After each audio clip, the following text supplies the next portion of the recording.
Bonjour à tous, bonjour à toutes et bienvenue dans cette nouvelle semaine de vlog. Si vous aimez suivre les aventures littéraires avec moi chaque semaine, je vous dis merci du fond du cœur et je vous invite à mettre un petit pouce pour liker la vidéo et à vous abonner à la chaîne si ce n'est pas encore fait. Alors cette semaine, j'ai réussi à lire 3 livres, donc je suis super contente et on va commencer tout de suite par le premier livre qui est Belle Green d'Alexandra Lapierre.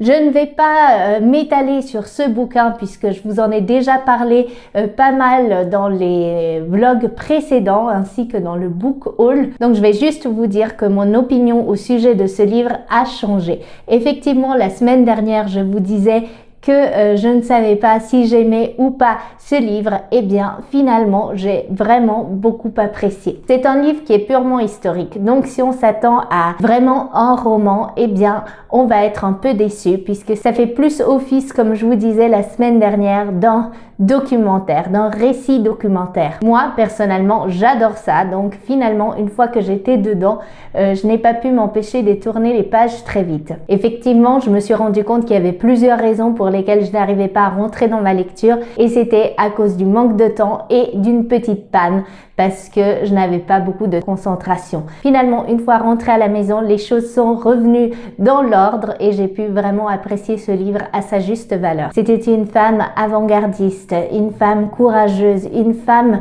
indépendante. Franchement, il n'y a pas eu un seul moment où cette femme ne m'a pas bluffé dans ce livre.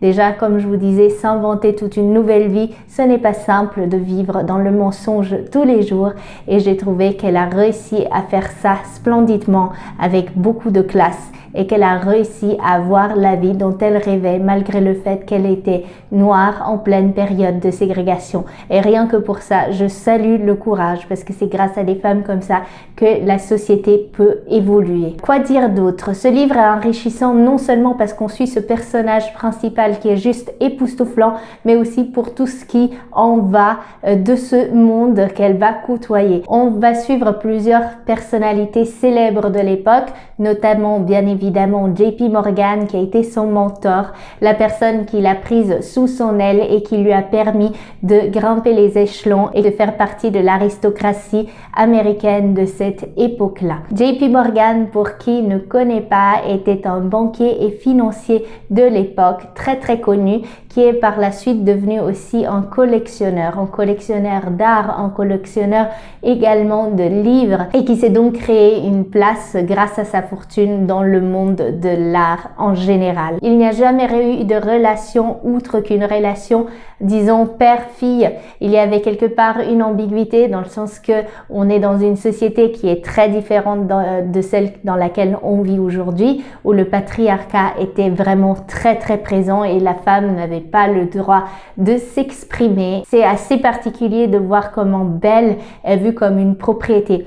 Par exemple, pour JP Morgan, elle n'avait pas le droit de voir des hommes, elle n'avait pas le droit de se marier. Si elle se mariait, elle était rayée de son testament. Mais ce qui est d'autant plus intéressant, c'est qu'on voit que Belle Green ne se laisse pas faire et qu'il ne va pas céder aux menaces de son boss. Ce qui va faire que la relation qui va se construire entre les deux, c'est une relation de respect et non seulement une relation de soumission comme il était habitué à avoir cette grande personnalité. Ce monsieur était également le propriétaire du Titanic. Donc vous pouvez imaginer le scandale qu'il a pu avoir une fois que le bateau a coulé. Et dans le bouquin, on parle aussi du fait que ça va être un peu la chose qui va l'amener à sa mort. Il y aura aussi un procès lié au président Roosevelt dans le lot. Enfin, je ne veux pas vous en dire plus, vous découvrirez en lisant, mais c'est vraiment un livre super intéressant. On va suivre aussi tout au long des relations épistolaires avec Bernard Berenson,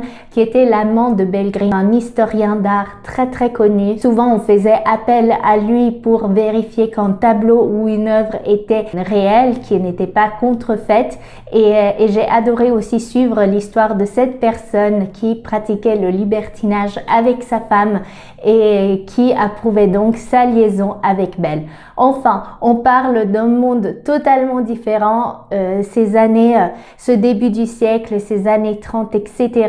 C'est vraiment une période historique qui me plaît beaucoup et si elle vous plaît à vous aussi, je suis sûre que vous adorerez suivre cette histoire. Donc, je vous en dis pas plus et je vous invite à découvrir ce livre qui a été pour moi une vraie révélation. D'ailleurs, Alexandra Lapierre, elle s'attaque beaucoup à des personnalités historiques. Elle a déjà écrit pas mal de bouquins avant et dans la 4e de couverture, on dit qu'elle s'attache à mettre en lumière les destins inouïs de femmes oubliées par l'histoire. Donc, comme je ne connaissais Belle Green, vous vous doutez bien que je ne connais ni Fanny Stevenson, ni Artemisia. Elle a écrit un autre livre, Je te vois reine des 4 parties du monde et Moura.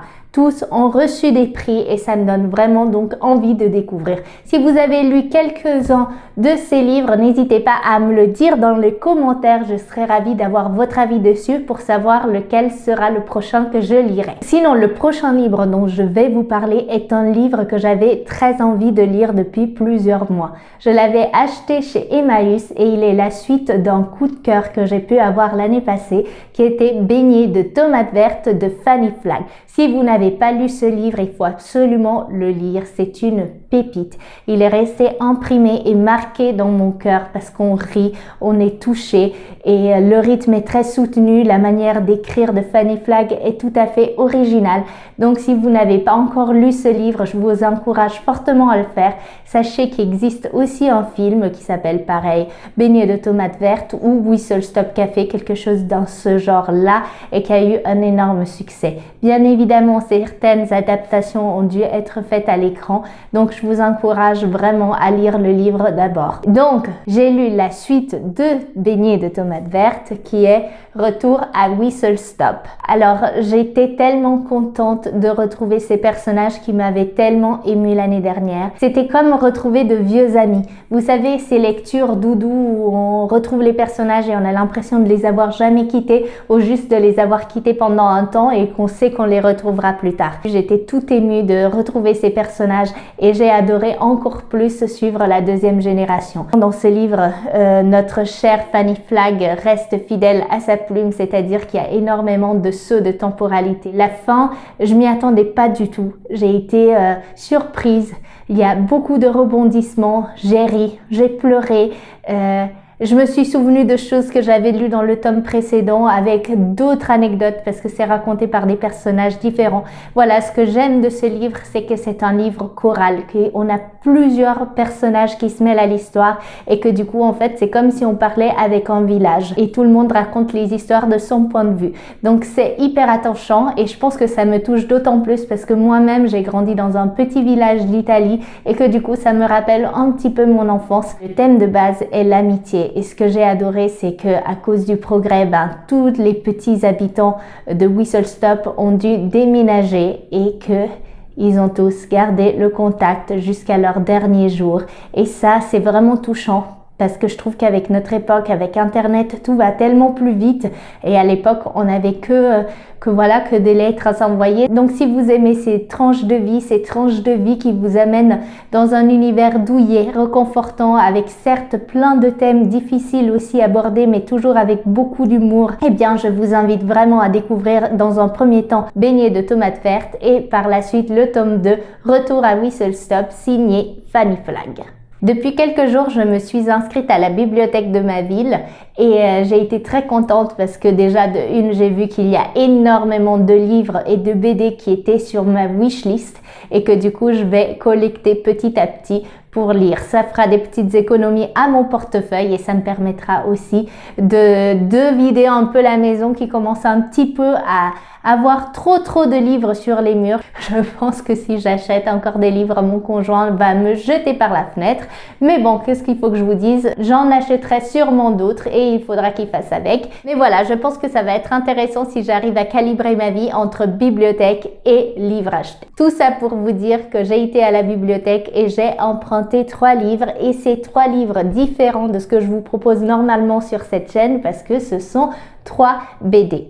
Effectivement, c'est quelque chose que j'aime beaucoup. Je lisais pas mal de BD quand j'étais jeune, puis j'ai perdu l'habitude de les lire en grandissant. Et là, j'avais mis dans ma wishlist sur mon Goodreads énormément de BD. Mais à chaque fois, je ne les achetais pas parce que c'est quand même un budget. Et une fois qu'on en a acheté une, souvent c'est des sagas, il faut en acheter plusieurs et du coup j'étais toujours un petit peu réticente. La bibliothèque est la solution idéale et j'ai trouvé 3 titres qui me faisaient énormément de l'œil. Des 2 autres, je vous parlerai dans les prochaines semaines. Je vais vous parler aujourd'hui de Alicia, prima ballerina assoluta.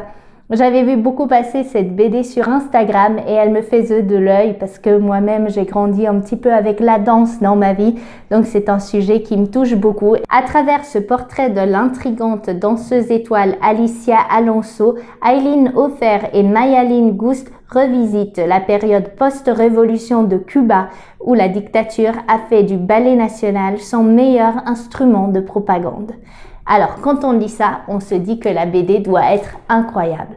Eh bien, malheureusement pour moi, ça a été une énorme déception.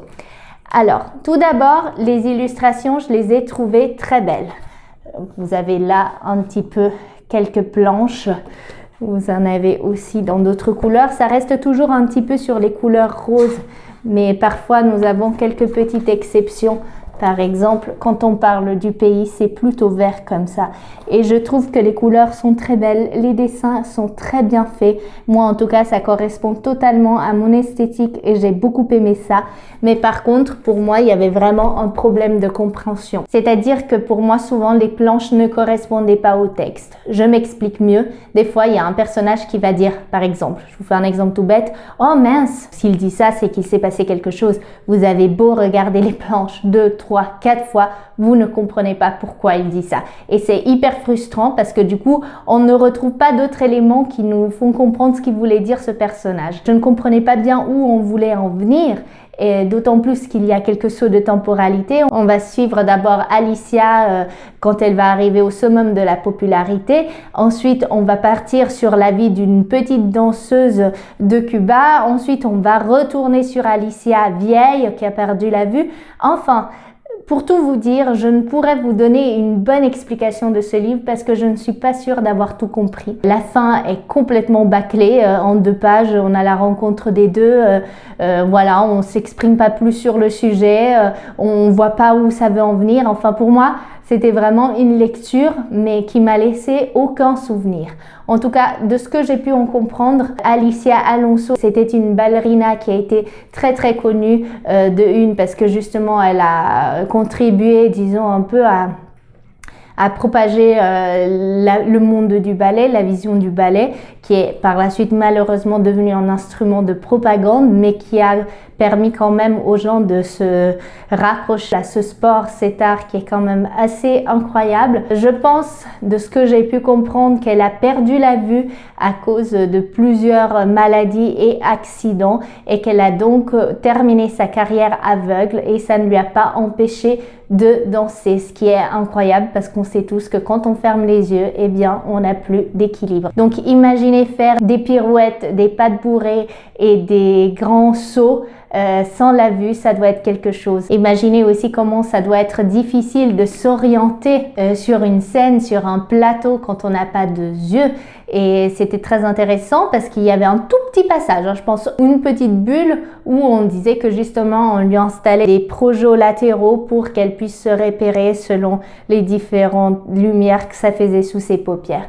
Donc ça c'était intéressant et j'aurais aimé en savoir plus de ce monde, de petites anecdotes comme ça, mais comme je vous dis, c'était extrêmement rapide et extrêmement superficiel. Voilà, je ne trouve pas d'autres mots. Donc personnellement, je ne recommanderais pas cette BD, mais je recommanderais par contre l'histoire d'Alicia Alonso, première ballerina assoluta, et je pense que quand même l'histoire m'a particulièrement intriguée et que si je trouve une petite biographie de cette femme à la bibliothèque, je n'hésiterai pas à l'emprunter parce que voilà, j'aime bien découvrir des personnes comme Belle Green, comme Alicia, comme là je suis en train de lire Blonde, ça m'a donné envie de lire des biographies de Marilyn Monroe, de Charlie Chaplin. Je trouve qu'on a tellement à apprendre de ces personnalités historiques, donc voilà, je vous encourage à les découvrir aussi. Et voilà, nous sommes donc à la fin de ce vlog lecture. Merci pour avoir regardé la vidéo jusqu'à la fin et je vous souhaite une magnifique semaine et je vous retrouve la semaine prochaine.